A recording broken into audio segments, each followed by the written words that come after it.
मेरे सपनों की रानी कब आएगी तू, आई रुत मस्तानी कब आएगी तू, बीती जाए जिंदगानी कब आएगी तू, चलिया आ तू चलिया।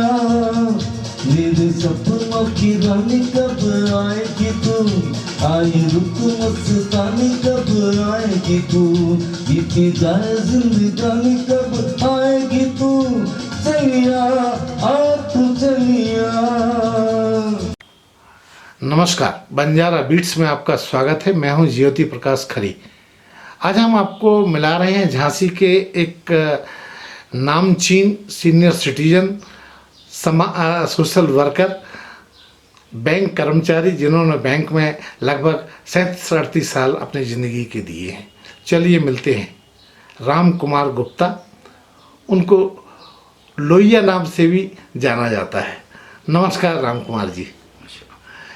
राम कुमार जी, जैसा कि हमने उल्लेख किया कि आप अपना परिचय, मैं चाहूँगा कि आप अपने परिचय के साथ अपनी बात शुरू करें। धन्यवाद खरे साहब।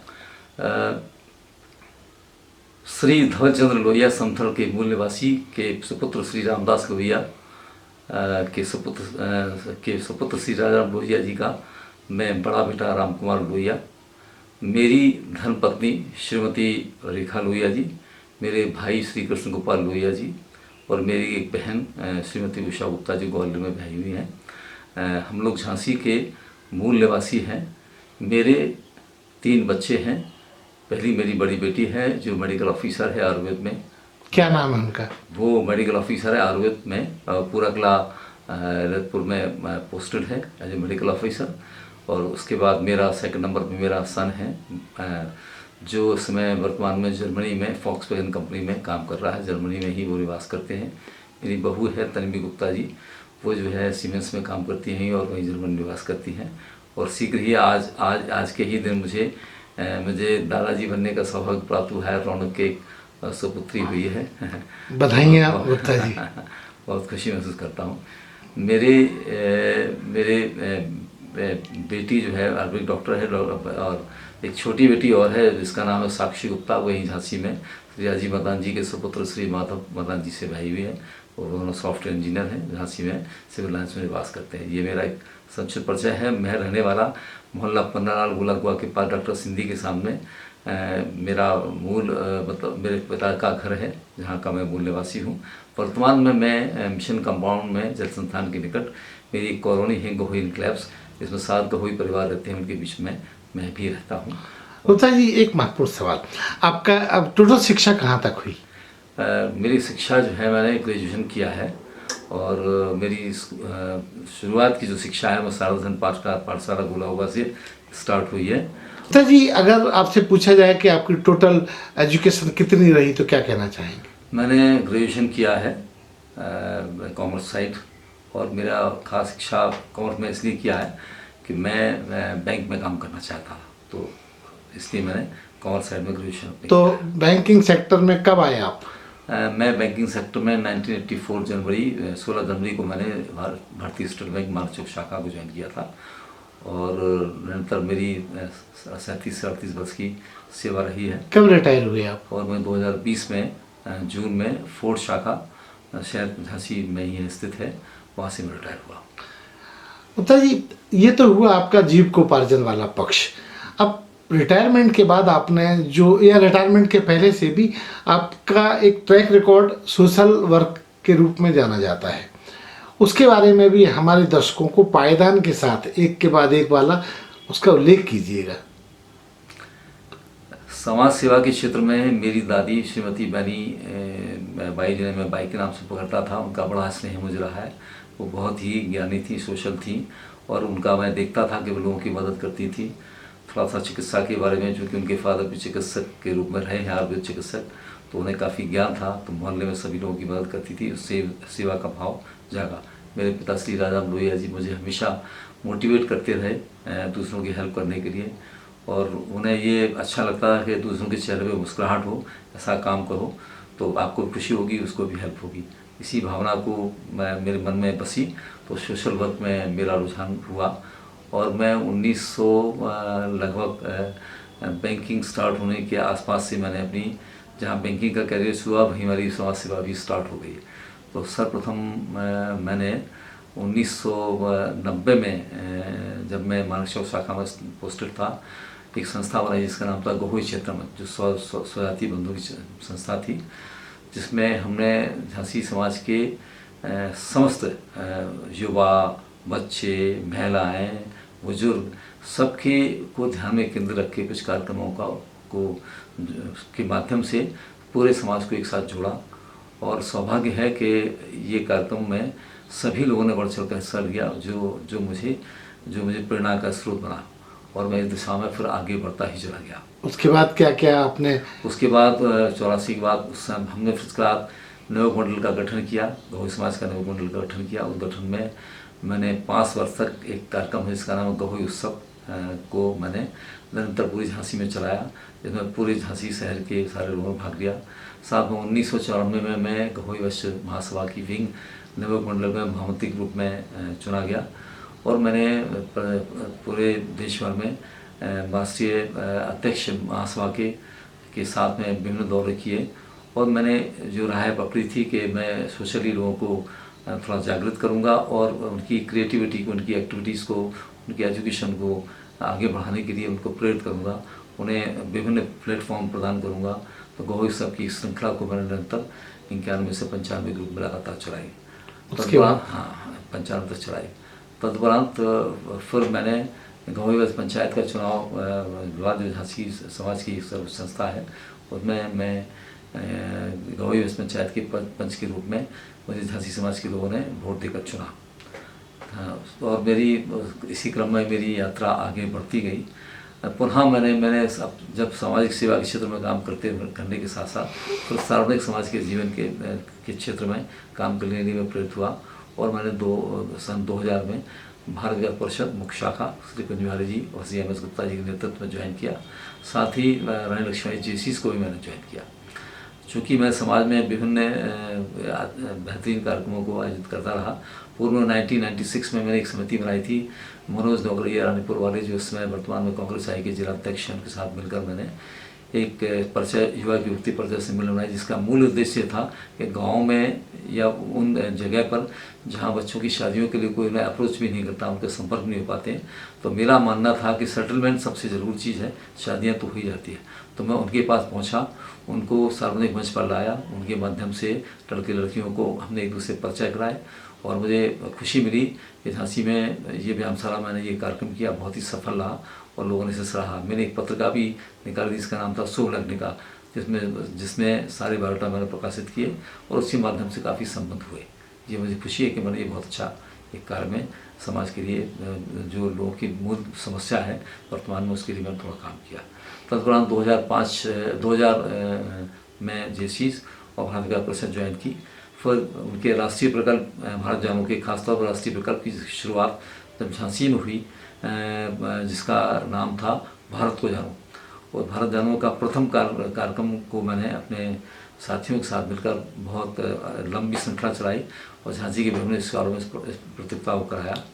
और JCs में 2005 में जब मैं प्रेसिडेंट बना, तो मैंने संगीत में छुरी की बड़ी अभिरुचि थी शुरू से ही। मैं मेरे बुआ हैं, मेरी दादी, मेरे दादाजी स्वयं फागे गाया करते थे, तो उनसे मुझे प्रेरणा मिली। तो संगीत मेरे अंदर शुरू से ही है। तो फिर मैंने संगीत के क्षेत्र में, मतलब ये माना जाए कि संगीत आपको विरासत में मिला? विरासत मिली। उनको मैंने सुना और उसी से मुझे जागृत हुआ। सभी गाते थे तो उनको सुनकर मैंने भी गाना शुरू किया। और फिर उसके बाद मैंने युवाओं के लिए एक प्लेटफॉर्म तैयार किया कि क्षमताएँ तो हैं, इच्छाएँ हैं, लेकिन मंच नहीं है। तो हम झांसी के युवाओं को एक ऐसा मंच देंगे जिसमें उनकी कला को सम्मान मिले और उन्हें मौका मिले। तो मैंने राजू आनंद, जिनका एक स्टूडियो सिविल लाइन्स में है, उनके साथ मिलकर मैंने एक कार्यक्रम जिसका किया JC सबल सिंगर। 2005 में रानी लक्ष्मीबाई JC का प्रेसिडेंट था। तो मैंने लगभग 400 ऑडिशंस किए लोगों के, 400, जिसमें बुंदेलखंड के सारे क्षेत्रों से लोग आए। और करीबन 8 दिन श्री कृष्णकांत झा, श्रीमती रजनी अग्निकर और राजू आनंद जी के नेतृत्व में वो ऑडिशन चला। दैन उसके बाद फिर वो जो कार्यक्रम को ऑडिशन के बाद में सेमीफाइनल होने के बाद में 12 सिंगरों के साथ में हमने ये कार्यक्रम को झांसी के सबसे बड़े दीनदयाल सभागार में इस कार्यक्रम को आयोजित किया, जिसमें लगभग 1000 व्यक्तियों की उपस्थिति थी और उसमें हमने जैसी सुपर सिंगर चुना, उनको बहुत सारे इनाम दिए और बहुत लोगों ने इस कार्यक्रम को सराहा। उसके बाद मैंने उसी साल एक सिंगिंग के साथ डांसिंग का भी कार्यक्रम किया, जो डांसिंग में बच्चे करियर रखते हैं, जो जिनकी अभिरुचि है, उनको भी एक प्लेटफॉर्म दिया। अनिल श्रीवास्तव जी के संयोजन में ये मैंने कार्यक्रम किया और बहुत सफल कार्यक्रम किया। मैंने देखा कि झांसी की जनता बहुत टैलेंटेड है, उनके अंदर बहुत क्षमता है, तो उस दिशा में फिर हम आगे ही बढ़ते चले गए।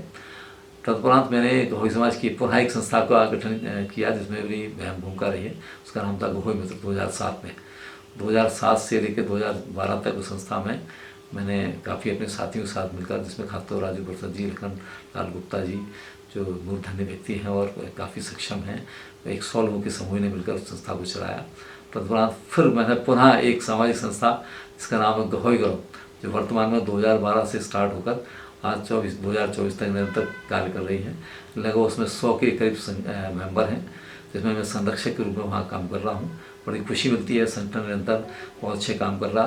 संगठन का उद्देश्य गहोई समाज का सिर्फ यही नहीं कि हमें गहोई समाज के कार्यक्रम करना, हमें पूरे झांसी के हर वर्ग समुदाय के लिए कुछ न कुछ हमें काम करना। ये कार्यक्रम निरंतर करते हैं। समाज का एक विशेष रूप से कार्यक्रम है दशहरा मिलन समारोह, जिसमें पूरे समाज का भोज किया जाता है और बुंदेलखंड के ही नहीं, पूरे बॉम्बे और बॉलीवुड के विभिन्न कलाकारों को बुलाकर हम दशहरा मिलन समारोह का आयोजन करते हैं। इसी कंटिन्यूशन में दैनिक जागरण परिवार के साथ मुझे जुड़ने का मौका मिला। मेरे साथी श्री मनमोहन गिला जी, जो हमारे संस्थाओं में हमारे साथ हैं छोटे भ्राता के रूप में, वो संस्था के चार्टर अध्यक्ष के रूप में भी रहे। तो हमने एक संस्था का गठन किया 2008-9 में 15 में, जिसमें दैनिक जागरण का जो कार्यक्रम होता है दीपांजलि, उसमें खासतौर पर जो उनका कार्यक्रम मुक्तासी मंच पर रानी की झांसी की जयंती की संध्या पर कार्यक्रम होते हैं, उसको बहुत एक बेहतरीन रूप दिया। विभिन्न स्कूलों के बच्चों को राष्ट्रीय गानों से ओतप्रोत करके उन्हें इस मंच पर उतारा। देशभक्ति गीत गाए, रानी के नृत्य नाटिकाओं का वहाँ आयोजन किया और झांसी की जनता ने उसको बहुत सराहा। जागरण के प्रयास को सभी जनता याद रखती है। दीपांजलि तो पूरे शहर में होती है, रानी झांसी को विशेष हम याद करते हैं। इसी क्रम में 18 जून को प्रयास सभी के लिए के माध्यम से हम लोग एक उनके निर्वाण दिवस पर लक्ष्मीबाई पार्क में कार्यक्रम करते हैं, जिसमें उनके किए गए कार्यों को याद करते हैं, अपने झांसी के जो वीर पुरुष हैं उनको याद करते हैं और शानदार कलाकारों के साथ एक कार्यक्रम हम लोग झांसी में आयोजित करते हैं। इसी क्रम में श्रृंखला ये लगातार चलती आ रही है। प्रयास सभी के लिए अब अपने एक अच्छे स्वरूप में झांसी में अब काम कर रहा है, जो समाज की सेवा के साथ साथ टैलेंट को भी आगे बढ़ा रहा है और दैनिक जागरण के उनके हर जागरूकता वाले अभियान में उनके साथ कदम से कदम मिलाकर हम लोग काम कर रहे हैं। और इस वर्ष हमने दैनिक जागरण के साथ मिलकर दीनदयाल सभागार में एक शानदार कार्यक्रम जिसका एक शाम झांसी के नाम का आयोजन किया और बच्चों के टैलेंट के लिए, महिलाओं के टैलेंट के लिए किचन क्वीन है, फैंसी ड्रेस है, इसके अलावा जो हमारे सीनियर सिटीजन्स हैं जिनकी शादी के 50 साल हो गए हैं, ऐसे स्वर्ण दंपतियों को हम लोग जो है सम्मानित करते हैं। दैनिक जागरण का विशेष सहयोग है। मेरे सपनों की रानी कब आएगी तू, आई रुत मस्तानी कब आएगी तू, बीती जाए जिंदगानी कब आएगी तू, चलिया आ तू चलिया। मेरे सपनों की रानी कब आएगी तू, आई रुत मस्तानी कब आएगी तू, बीती जाए जिंदगानी कब आएगी तू, चलिया आ तू चलिया। और साथ साथ संगीत हम चूँकि मेरी अभिरुचि है, तो ऐसा हो ही नहीं सकता कि हर वर्ष जब से हम प्रयास के साथ मिलकर हम काम कर रहे हैं, तो किसी न किसी संस्था में जहाँ भी हम रहे हैं, हमने कोशिश की है कि म्यूजिकल कार्यक्रम साथ साथ उनके चले। तो प्रयास के 8 वर्ष से लगातार टैलेंट हंट शो हम करते हैं, जिसमें विभिन्न बच्चों को मंच देते हैं, उनको गाने का मौका देते हैं और ये निरंतर कार्यक्रम हमारा चला रहा है। इस वर्ष भी हमने होटल प्रभा में ये कार्यक्रम आयोजित किया था और बहुत अच्छे टैलेंटेड बच्चे आ रहे हैं। गुप्ता जी, एक महत्वपूर्ण सवाल। आपका ट्रैक रिकॉर्ड बहुत बड़ा है, छोटे से इंटरव्यू में समा पाना बड़ा कठिन है। मेरा सवाल ये है कि अब आने वाले कल में आप ऐसा और क्या धमाका करने वाले हैं जो लोग अवाक रह जाएंगे? क्या नई प्लानिंग है? मेरा सोच ये है कि सबसे पहले आवश्यक आदमी को ये है कि जीवन को चलाने के लिए सबसे पहले जीवों को पर्दा की आवश्यकता होती है। तो इस दिशा में जो युवा हैं उनके लिए हम कुछ ऐसा करें कि वो उनकी शिक्षा और उनका जो टैलेंट है वो उनके रोजगार के लिए भी, उनके स्वावलंबन के लिए भी काम करें। इस दिशा में चाहते हैं ताकि हर परिवार जो युवा 20 साल का तैयार होता है उसे अपने जीविकोपार्जन की सबसे आवश्यकता होती है। अगर उसे प्रॉपर गाइडेंस और प्रॉपर जानकारी उसे मिल जाए तो शायद वो अपने जीवन के कदम को सही तरीके से आगे बढ़ा सकता है और अपने जीवन में सफलताएं अर्जित कर सकता है। ये मेरा सोच है, इस दिशा में हम लोग आगे कुछ प्रयास करेंगे। तो ये थे राम कुमार गुप्ता जी, या ये कहिए राम कुमार लोहिया जी, जो अपने सोशल वर्क की यात्रा, संगीत की यात्रा के साथ साथ अपने परिवार की जानकारी बंजारा बीट के साथ शेयर कर रहे थे। बंजारा बीट से बात करने के लिए गुप्ता जी। अरे हाँ, इस चैनल को लाइक और सब्सक्राइब करना ना भूलें। देखते रहिए बंजारा बीट्स।